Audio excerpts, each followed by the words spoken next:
Welcome back to Friar Talk, everyone. Hope we are having a good morning. I doubt as many people woke up as early this morning. I woke up, I was just kind of laying in bed watching the game, but I'm happy I did. That was an awesome game, and like really just the actual game. Not even the fact that like the Padres offense blew up anything like that. The overall game was sweet. I mean, not really back and forth, but the Dodgers kept fighting back. You would have this big lead. Mookie Betts was going crazy, and it just consistently a close game until Manny had that kind of just nail in the coffin type of home run.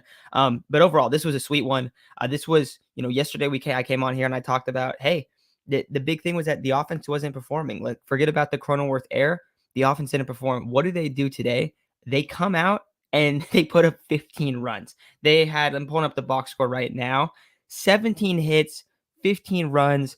You have a bunch of different guys in the lineup just balling out. Cronenworth went 4-for-4. Campusano 3-for-6. Jackson Merrill went 2-for-5, but he was tearing the cover off the baseball. Bogarts had a couple hits. Fernando Tatis had the hardest hit ball of his career. Tyler Wade had a couple of hits. Ha-Seong Kim didn't have a hit. He's the only guy so far to not have a hit for the Padres. But I mean, Manny Machado obviously with the big home run, but like just the overall lineup just was awesome. You didn't have a lot of good pitching. I mean, I want to see how many pitchers didn't allow a run today. Everyone allowed a run. Matsui didn't, and Robert Suarez didn't. So yeah, the pitching was rough, and it was just fun to watch though. I mean, you gave up 11, but the day before you had a really good pitching performance. You end up losing a close one because you don't have any offense. You have 4 hits. You come out and you do the exact opposite. How often do you see? I don't know if you guys saw this.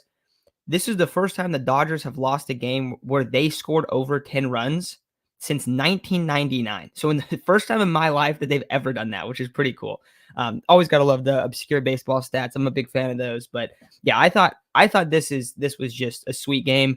I tweeted out on Twitter, or I guess it's X or whatever now. But I basically tweeted out like the vibes for this one are crazy. When you had the Manny Machado home run and everyone in the dugouts pumped, and then they show Manny like blowing the bubble. It was sweet. I mean, it was just a good game to watch.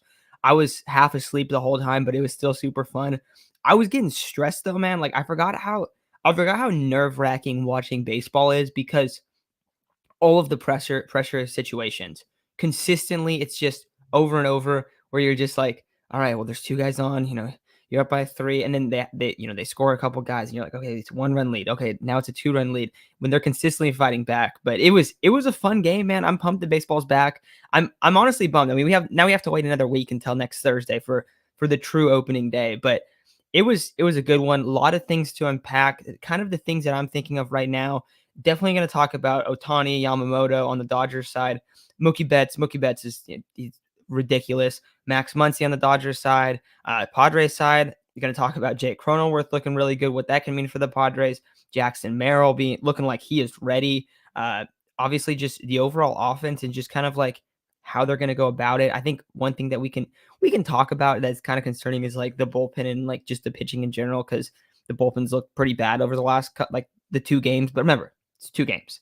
But yeah, so I don't know. What are you guys kind of thinking right now of what we should talk about? Maybe we start out with Jackson Merrill. I think that's probably the thing that most people just want to get into, just because Jackson Merrill he's the main talk. I mean, whenever you bring up a top prospect, that's the main thing people are interested in, and rightfully so. You got a new guy in the building. You got a guy that's a top 10 prospect in the MLB. So I found this tweet. Sammy Levitt tweeted out Jackson Merrill's exit velocity so far: 106, 98, 95, 102, 107. Also, the double he had today, that one was a home run in 23 of 30 MLB stadiums. He was tearing the cover off the baseball. So he looked good. We talked so much about this team needs a lefty bat. Yesterday, I mean, a lot of the things I was talking about were they need to go sign a Tommy Pham and Brandon Belt. And I kept bringing up Brandon Belt because it's like they need another lefty bat. You only have Cronenworth and Merrill. Today, your 2 of your best offensive players were Cronenworth and Merrill. I mean, Cronenworth went 4-for-4. If he's able to be a really, really good 3-hitter and you're able to have a good lefty bat, especially if he's hitting 9th, maybe he forces his way up in the lineup, but you have him 9th where you can now have like a little bit like your lineup's a little bit more spread out in terms of righty lefty like matchups, where you can have a lefty hitting 3rd, a lefty hitting 9th, and then like a Profar or Graham Pauley or whoever it is, like in kind of like that 6-7 hole. That helps so much because that's something that the Padres They just don't have that. They don't have a lot of lefties. Not only, I mean, both pitching and hitting. So I think it's really big. I mean, I was super pumped for Jackson Merrill. He looked awesome. Yeah, he should have probably gone yard, and he's going yard at Petco, I think on that one. Because that's kind of like the sweet spot of where you want to hit it in Petco. But yeah, that was awesome. So I was really pumped about that. I think that is the most encouraging thing from this series would be Jackson Merrill looks like he's ready. And not before, but maybe it was like a week in the spring training. Isaac and I talked about it, and we are like, look, dude, we don't think he's ready. We think he needs more time in the minors. And we're talking 2 games in. I'm not going to get over ahead of myself, but we were concerned. We're like, look, dude, and at that point he was kind of struggling in the minors or in spring training. And it was just like, okay, we don't know if he's ready. And we feel like they're putting him to a spot where it's too much pressure. He won the job. And I think that's the biggest thing is that we watched him win the job in spring training where he looked ready. He hit a home run off. Oh, I forget who it was. He hit a home run. I think it was a guy in the Diamondbacks. I'm trying to remember who it was. But he hit a home run off an ace pitcher. And it was like, okay, dude, he looks ready. He looks really good hitting it all over the field, tearing the cover off the baseball. The swing looks way better. The ground ball rate's going down. And everything was kind of playing like that. It was Gallen. Yeah, Zach Gallen. That's who it was. And yeah, I mean, and he also hit that one I wonder if I remember right, it was like left center. So he was going a little bit opposite field on that one. And he destroyed that baseball too. So I think that's got to be the most encouraging thing out of these 2 games is that it looks like Jackson Merrill is here to play. And like I said, when we're talking about the expectations for him, I don't have super high expectations because he's a rookie. But the thing is, if he hits those expectations, Fangraphs had him at like a 680 OPS. Guys, if he hits a 680 OPS, that is still better than the guy that we had the last 4 seasons starting in center field. That's better than he has been the last 2 years in Trent Grisham. So the bar's not high, like like what he has to do to replace that. I said, if you can get somewhere between like me and Chase and I were talking about it, like you can get between like a 710 to a 740. That's awesome because 740 last year was an average OPS in the NL. Chase was talking about like if somehow he could get to like 770, you're thinking this is like a home run player. This is a guy you're building around after that. So it's gonna be probably the biggest storyline, especially early on in the year for the Padres of how good is Jackson Merrill? Like, does he consistently look like he's ready? Because the other thing is he doesn't look overmatched. He's fouling a lot of pitches off. He's having good at bats. Yamamoto got him on I forgot what it was, but he got him on off speed pitching. It looked kind of ugly, and I was like, oh. But then he comes back and he just started balling out for the rest of the game. So it's like you're seeing a lot of encouraging things from him. Now I'll go flip it to the Dodgers side a little bit.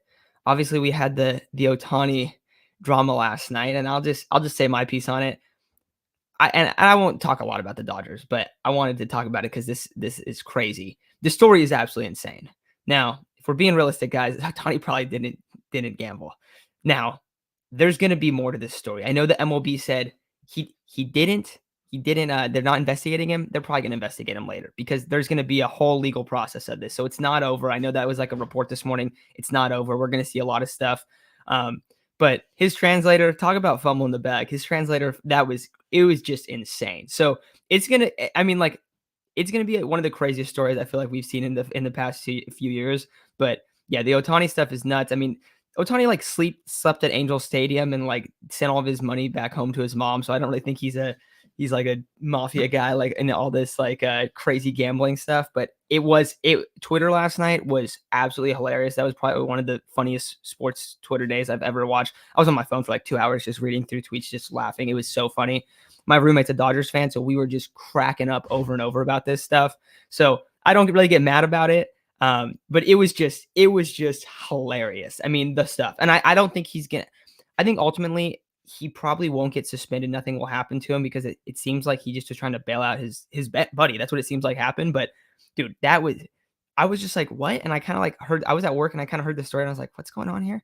And then I came back home. I was like, dude, this is crazy. This is so crazy. So that was kind of like just nuts last night. Also the fact that it came in between the 2 games and they're showing it's Ipe, I think is how you say his name. They're showing him and Otani in the dugout after the first game. And then it's like, oh, he's fired right after that. And like they're changing everything. So yeah. So Otani's going to get investigated because the money came from his account. He's going to get in trouble probably in some sense, but it doesn't seem like, but like we're gonna see what happens. It's not like it was a bet on baseball or anything like that. So once we find more about that, we'll probably do something on it. But I just wanted to get my initial thoughts out on it. Going back to the game though, biggest storyline I think from the overall game is that Yamamoto looked absolutely terrible. He got signed for, was it 325? It was over $300 million. I think it was 325, and he looked awful. He's known as a command guy. He's known as a guy that has really good control and pounds the strike zone. Dude, he could not find the strike zone. It was all over the place. He'd throw an off speed low, then he'd throw it to the right side of the plate, then the left side of the plate, then he'd throw a fastball that would rise and go. It was all over the place. He was missing in every single thing, and it was just like, ooh, like it was just bad. Padres took advantage of that, and the thing was, this was my biggest thing because if you remember I would say even not just this year, I would say the last few years, one of the Padres' biggest issues has been when they get into a spot like that where a starter just gets rocked, and then they give up 5 runs in the first inning and you bat around. Tell me if you guys feel the same way, because I think most people will. It's over. The offense is done. No more. All right, you got 5 runs. Pitching should do the rest. And then you will actually see them not score a run. They have the big inning, and that's it. And they only have the big inning, and that's nothing. Today was not that. They had consistently had guys on. They had a bunch of different guys, in the lineup getting big-time hits. They had Campy, getting big-time hits. They had Jackson Merrill. Everyone in the lineup, all the parts of the lineup, the whole lineup was working, and they scored 10 more runs after that first inning. That's amazing. And off of 1 home run, they only had that Manny Machado bomb. So it wasn't just about Yamamoto in this one. It was the Padres' whole team their offense was clicking across the board. Now, they did get bailed out by a certain player. And this guy's probably my least favorite Dodgers player ever. I hate Max Muncy. I don't know what it is. I just don't like Max Muncy. So it was pretty funny. Like those were like 3 ground balls where it felt like if you took a guy off the street, like he might make those plays. Like it looked like, or he might look similar to Max Muncy trying to make those plays. So yeah, the Dodgers side, I mean, Yamamoto's a concern. The infield defense is abysmal. They're probably gonna have to make a trade or something. Their lineup is ridiculous, but yeah, it was a good game though from the Padres side. And going into the pitching, let me pull up these numbers real quick. Going into the pitching, I wouldn't be too concerned. One, this Dodgers lineup is just absurd, and I think everyone that was watching felt that. Where it's like, all right, you're up 5 runs, and then bottom of the first comes down, and then you had it was like 2 or 3 guys on. I think the bases got loaded, and they scored the one. You're like, you get out of that jam. Okay, good. Musgrove was consistently. I mean, Musgrove had allowed 7 hits and walked 2 guys in 2 2/3. Gave up 5 runs. Then Cosgrove comes in, and I think a couple of those runs came from Cosgrove. Actually, like I think one of them did. He didn't look that good either. He recorded 1 out. He ended up giving up 2 hits. Then Michael King comes in. He didn't look good either. He looked all right, and then he left a couple guys on. They ended up scoring. Matsui didn't give up. He didn't give up any earned runs technically on his end, but gave up 2 hits, and those ended up scoring guys, and those were the guys that Michael King left on. Kolek, he comes in. He didn't look very good. And then Suarez came in, and he also allowed those runs because those were the guys. Kolek got charged with them, but he had the wild pitch. He spiked one, and then they got a hit, and then they scored 2 guys, and then it was a 1-run game after that. He looked good in the 9th, but he had like a 4-run cushion, so it wasn't that concerning. But basically, everyone today, all of the pitchers across the board, basically every single guy came in and like didn't have a clean inning. So it was really interesting. The defense on not as much on the Padres side, but the defense was just kind of sloppy. You saw the play where Tatis is going to get doubled up on a hit and run. Not like it's his fault. That's just the situation that it's in. And yeah, King did pitch. Michael King pitched 3 1/3. So I don't know, man. I think it was just like the defense wasn't there. If you remember, like Tatis had that fly, or I forgot who it was. Was it Cronenworth that hit the fly out? Someone hit a fly out. Tatis is going to get doubled up. He comes back. Freddie Freeman's just not covering the base, and they end up scoring. Like there was a lot of stuff like that. It's still early on. Like that's the thing. It still feels like spring training kind of, where things are getting like, it feels like early season baseball, honestly. So it's going to get better on like both sides of that. We had that play. There was a play where this is actually the play that scored the 2 runs to make it that into a 1-run game where, and it was a tough play, don't get me wrong, but Xander Bogaerts makes that diving play. He just kind of misses it.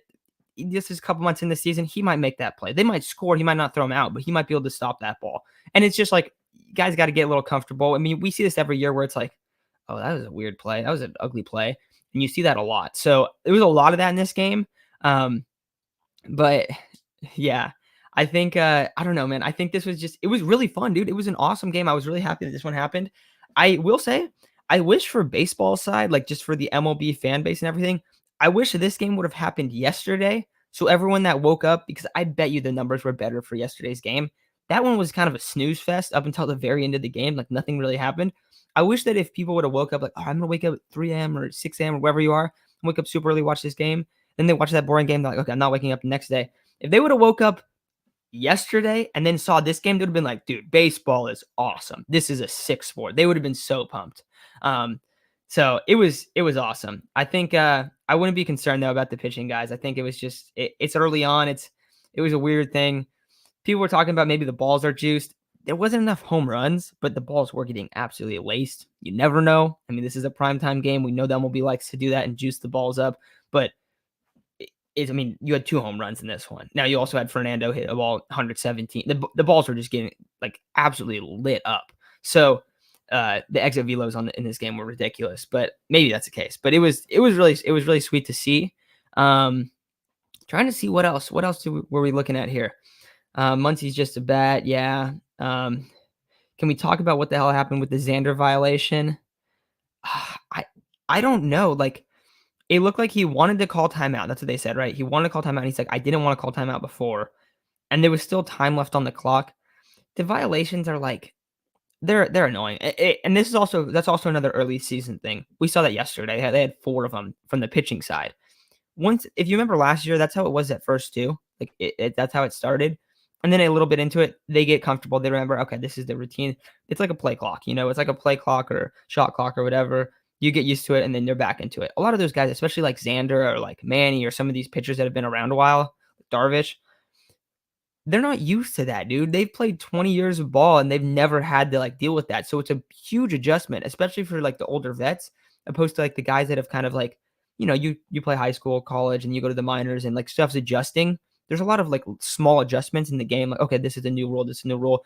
Well, if you've been in the league for a decade, like some of these guys, they haven't changed any rules. Like they've just been used to everything being the same. So I think you're going to see that adjust where like the violations won't really be a problem. Because remember last year, like they weren't really a problem after like the first like couple weeks, maybe month. But I can't remember where it was like a big issue. I think the bigger issue were like when people question the rules is usually pertains to like how home plate's being blocked, because that one is so subjective. That's a rule where it's like, what the hell is happening? But I wouldn't be like, I think that the violations will just stop again because they kind of stopped last year. They just kind of want to implement them and like, okay, this is what we're going to call, this is what we're going to do. And then that happens. Then they're okay, we got it. But yeah, Padres were the better team this series. Take Crone's glove away and we're 2-0. Yeah, dude, Padres look good. And I think the biggest thing is like, you look at this team and you go, okay, you're winning most of that game. You kind of choke it or whatever. The offense isn't there. How do you respond? And this was the thing. Every single game last year, how do you respond? Typically, they would respond with a worse game the next day or a worse choke. That was the whole season last year. So the fact that you come out and you don't have an offensive game and you come back and then you put up 15 runs and everyone basically gets into it, that's exactly what you want. And that's what we want to see from this team. So that was pretty sweet. Both teams did play hard. That's all you got to ask for, dude, for sure. Because the Dodgers stuck around. Like it wasn't like the game was sus. Like it was like, oh god, dude. When it's 12-11, you're like, you're kidding me, dude. This lineup's gonna be up, and we've seen what it's done to this Padres pitching staff today. I don't feel comfortable with a 1-run lead. I mean, they battled back over and over and over again. So yeah, both teams did, and that's what made it such a great game. Yeah, I also think that's the case too. At the end of the day, say he did do something crazy, he's not gonna get in trouble. There's no way. Is Ha-Seong Kim still the Korean king? Yeah, dude, they love Ha-Seong Kim. Even though he was what, the only starter this series that didn't get a hit for the Padres. Maybe he was feeling the pressure being back home. He wanted to hit one out. He took a couple big hacks. Didn't come up with anything, but yeah. Before the Manny home run, we were for sure going to blow it. Dude, that's what I was thinking. I was like, man, like I've seen this one before. Manny comes up, hits that clutch home run. Also, he demolished that baseball. I'm sure everyone saw how far it went, but it hit next to the scoreboard. That thing was destroyed. So yeah, but it was fun. High scoring games happen, but something fell off. Yeah, it did feel a little crazy. It was a little bit out there. So yeah, that's why I said maybe the juice balls. We're not sure on that one, but it was exciting. Yeah, we kept fighting. Yeah, the fact that they kept scoring, and I want to see the box score here. How many innings? Let's see. 5 in the first, 4 in the third, 1 in the fifth, sixth, and seventh, and then the 3-run home run in the ninth. You're scoring 6 innings in a game. That's impressive stuff right there. You're hitting off a bunch of different relievers, and that was the thing. You had 17 hits. You had 23 guys get on base. That's awesome. That's all you can ask for. 23 guys on base. That's over a 500 on base percentage. I want to say. Let's see. 6 walks, 17 hits, 43 at bats. So it's like, yeah, 26 out of 49. That's pretty good numbers. You do that every day. Obviously you're gonna win, but that's what we need to see more of. I mean, and I hope this is not the thing where we've seen the Padres do in the past, where they have this one explosive game and then they just don't have any offense. But I do think that it's gonna come down to like stuff like runners in scoring position. 10 for 24 in runners in scoring position. I'll check you on that right now.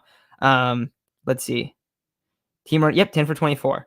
Cronenworth 3 for 3. Campusano 2 for 4. Where is Bogart? Oh, Bogarts did get out because Bogarts was rocking that 1,000 runners in scoring position. He went 1 for 2. Like you end up Manny went 1 for 4, but guess what? He hit a 3-run bomb. So it's like a lot of good stuff. One thing I would like to see, I want to see them run a little bit more. I want to see them, and this wasn't necessarily the game. Like Kim had a stolen base, and Tatis went on that hit and run. I want to see a little bit more of that. Especially like when it's a catcher like Will Smith that's not really good defensively, and you can run on him pretty good. This team has a lot of speed. I want to see them attack in that way, because other teams last year, like you just had some teams so a lot of guys had just ridiculous stolen base numbers, and stealing is really back in baseball now, which is awesome. And I think that we're gonna hopefully see more of that. Now we'll see if that's kind of how Mike Schultz, how he rocks with like kind of that overly aggressive stuff, because the analytics in the past have said like, oh, don't steal. I don't think so. Yeah, Wilson doesn't have a bad arm, but he's just not the best defensive catcher. So you going in the dirt, like I don't know. It's just like, but either way, it's so much easier to steal now, where it's like they're not throwing guys out that often. So what else we got here? Plus, they have to cut players to get to a 20-man roster. I didn't see your initial one, but I think it's just they put out a 26-man roster, but Cease wasn't on that list, so they're gonna cut one of their pitchers. Don't know who it is. It's gonna be one of the relievers. Not sure yet. I know people probably want like Morahone cut. I don't really want them to cut Morahone. I think you need that lefty in the pen. I think they need to use Morahone in a different role. They need to use him in a long relief role, or like a piggyback role with Brito or someone. But I think it's just one spot that's gonna go down from Cease. Now the Korean roster is a little bit different, but I don't know if we even saw any of those guys that weren't on the actual 26 one. Send down Vasquez. Yeah, they could. I mean, there's a bunch of names, and it's just gonna depend on like whoever they think is the best. Also, we're gonna see that change a bunch. You guys know how that is. Like you're gonna see them change the roster, and then you got some elbow soreness or whatever. This guy's going down into 10-day IL or 15 IL or whatever it is. New guy comes up. So like Vasquez, for instance, right? He gets sent down. He might be a backup in 2 weeks. Like that's just how it goes. Yeah. Let's see what we got here. Let's see. Morahone, I don't know if he's out of options. He might be. Yeah, Merrill is a dog. I'm trying to think who else. Oh, Cronenworth. I talked to him about him a little bit, but Jay Cronenworth. If Jay Cronenworth can, and let's pull up his stats. Let's see how good. Let's see like what we need him to be, because him being the 3-hitter, he has to be good if the Padres are going to have a successful year. So I want to see not his numbers right now. Like right now, they're probably ridiculous. But he went what did he go for today? 4 for 4. He went 4 for 4, 4 ribbies. That's ridiculous. Yeah, he's currently hitting 500. But yeah, here's the thing. So I'm gonna pull up his baseball savant, show you guys some numbers from him, because I think that's gonna be the biggest thing for this team, because he has to hit third right now. If you don't add a Brandon Belt or someone else. He has to be the guy to hit third. So let's look at these numbers, man, because I think this is the biggest thing. Last year, 690 OPS. And this is the thing that I've been concerned about, Jake Cronenworth. This is why, I mean, I have a Cronenworth jersey, but like, it's still concerning. So this is what scares me, dude. 830 OPS. This is in the 54 games in the short season. 800 OPS. Everyone's like, dude, yeah, Cronenworth is the guy. Then in 22, he was stumping for a lot of the year, kind of up and down. 722 OPS, not that good. I mean, it wasn't like super bad. He still had 17 bombs. But then last year he came back and he didn't have a full season, but it was just, dude, 690 OPS, 10 bombs. He hit 229. Like, everything has fallen over the past few years, slugging under 400 the last 2 years, OPS under 340, like average under 240. Like, everything has just consistently dropped and dropped and dropped. And I've been concerned that like maybe he's starting to get figured out a little bit, because that's another thing with baseball that I feel like people don't realize. It's like, it's so hard to be good for a long time. It's so hard to be good in baseball for a long time. That's why a guy like Manny Machado is so special, because you know what you're going to get out of Manny Machado. So this has always been concerning, where you look at his contract and you're like, dude, this is going to be awful if he falls apart. But to play devil's advocate to all that, these 2 years, there was a big emphasis on him trying to bump these power numbers and really just be a different hitter than he was. Like, strikeout numbers, dude, look at this. It jumped so much this year. And it was so much more about getting that launch angle, doing that stuff. And yeah, that's all good. That's the direction that baseball is going. But that's not what makes Cronenworth a good hitter and has made him a good hitter in the past. It's just not. So I think him going back, and he did add some weight and stuff, so maybe that changes a little bit. But him going back to really like using all of the field, and Chase and Isaac talk about this so much. Isaac loves to talk about this because he's like, I love watching Cronenworth at bats, but lately it's not been the same thing. And he looks way different. He just looks different on how his approach is and everything. Him going back to not trying to pull everything and not trying to crank it over right field, I think that's going to do a lot. And I think if we see him do that, we're going to see him just be a better hitter. We don't need crazy power numbers from him. We need this number to go up right here. We need this OPS number to go up. We need his slugging to be over 400. We need him to have quality at bats in that 3-hole. So I think that's going to be one of like the biggest things moving forward, is like, especially for this year, is how good can Jake Cronenworth be? Because he doesn't have to be crazy, but if Jake Cronenworth gives you I don't know, let's say a 110 WRC plus or OPS plus or whatever, that's like a 750, 60 OPS, right? That puts you in such a better spot, because you now have a lefty bat in the middle of the lineup that's a good contact hitter, that's going to sacrifice guys over, that's going to put the ball in play, that's going to give you good at bats right before Manny. It's going to set this team up for success. And it's not even as much about Cronenworth, but it's more about just like how the lineup unfolds. So I think that's going to be a huge part of this season, and it was really encouraging to see him come out and go 4 for 4 today. That was awesome. But see a bunch of stuff here. It looks like something on Xander. Xander looked decent. Xander's look good, man. Defensively, we haven't seen like too much from him. I mean, it's still early on and whatever, but the bat's playing. I mean, he looks good early on in the season. He did last year too. He was dealing with an injury last year, so let's see. Let's wait and see. I mean, I've been very like super concerned on Xander.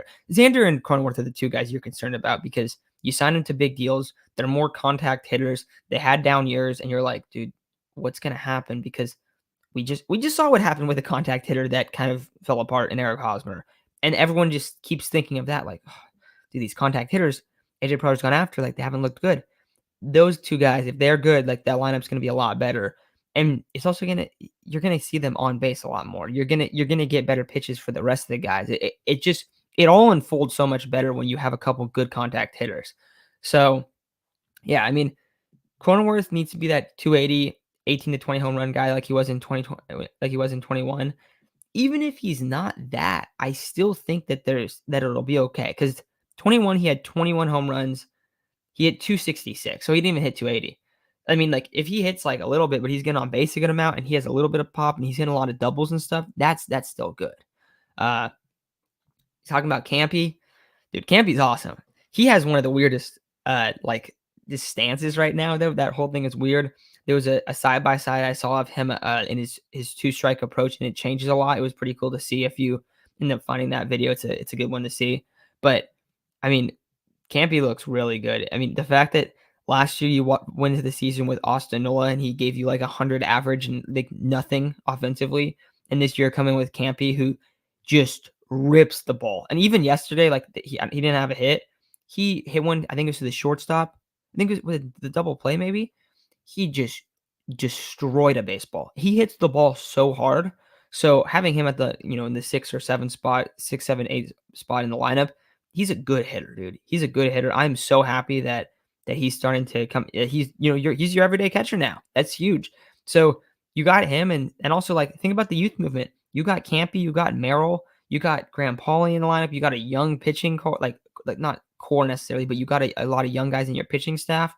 There's a lot more youth on this team, and right now, two of your best hitters today were two young guys.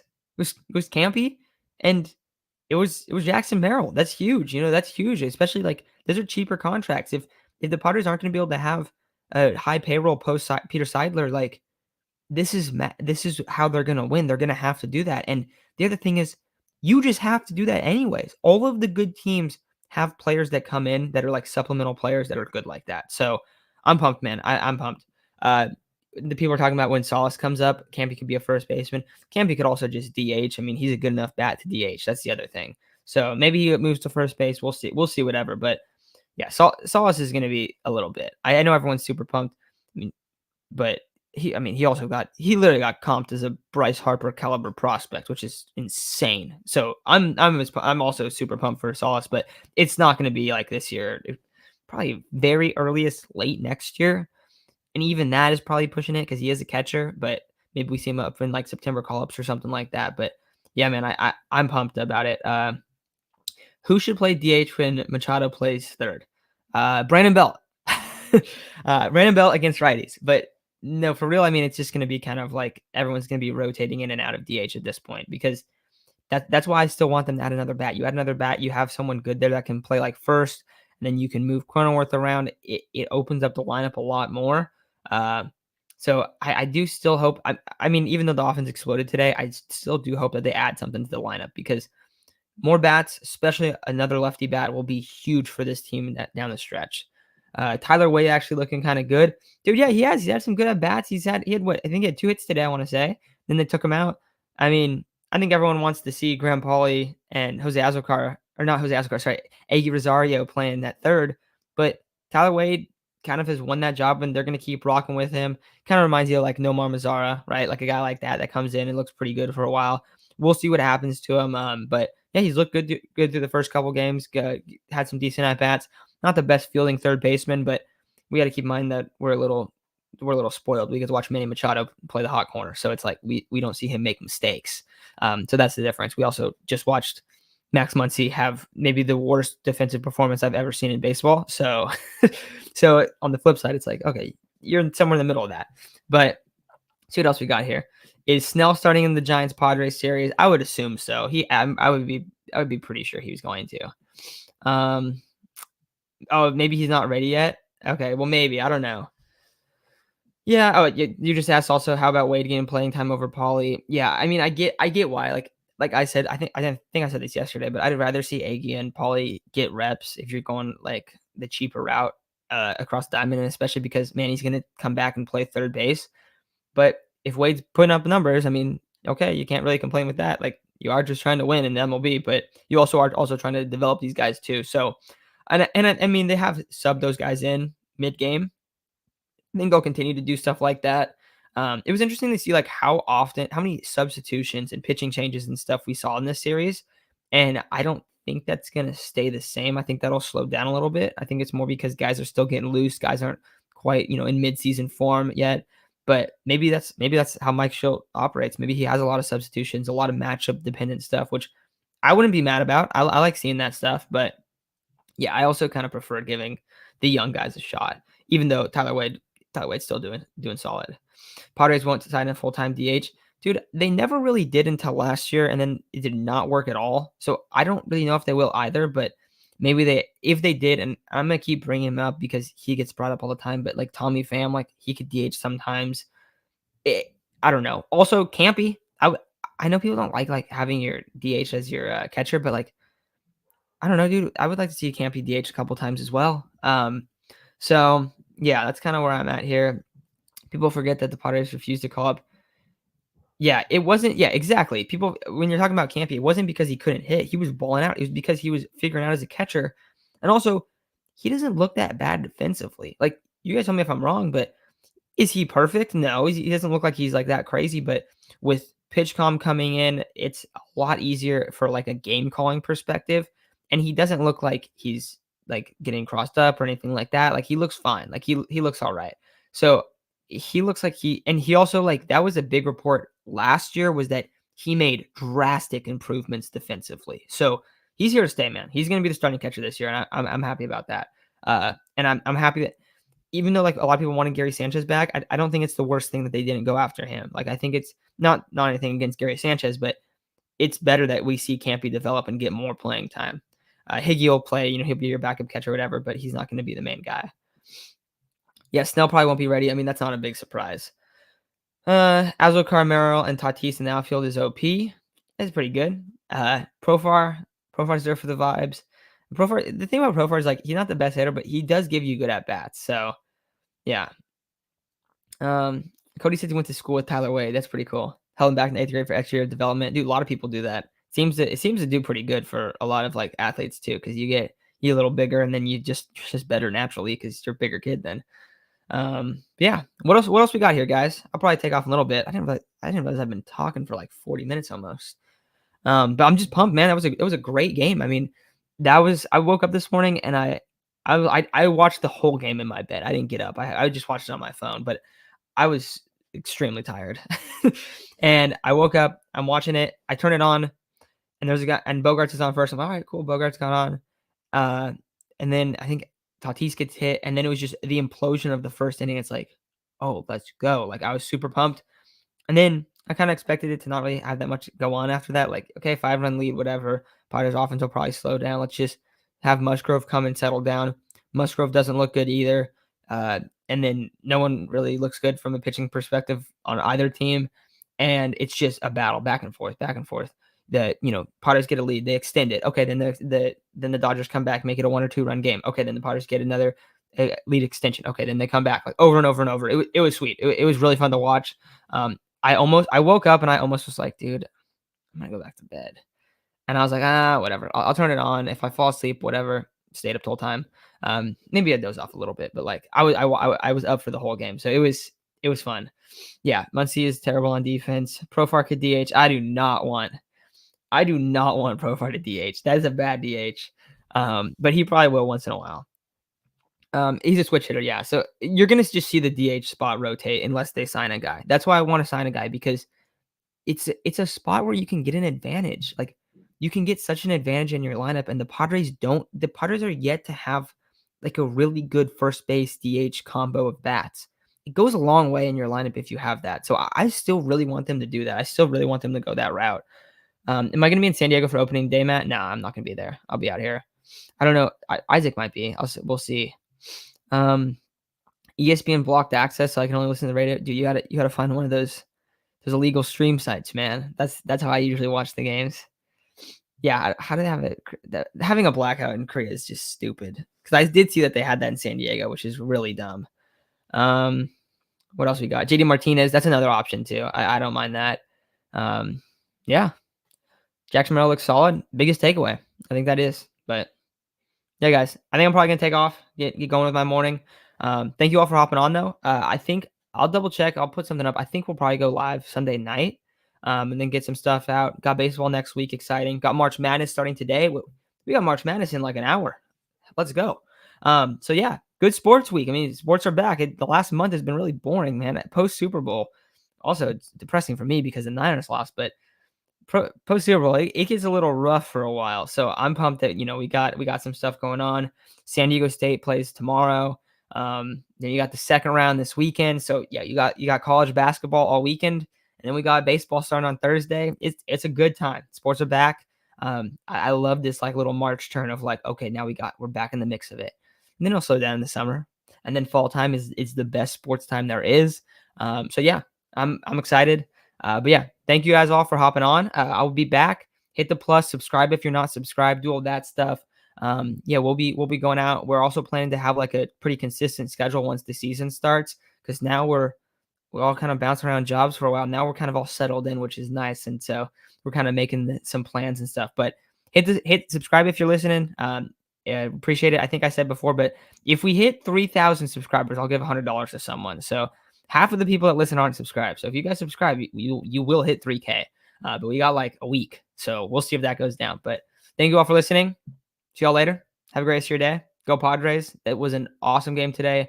Big time dub, overall series dub. And I was really happy with how this offense looks specifically. So see y'all soon and have a great one. See y'all.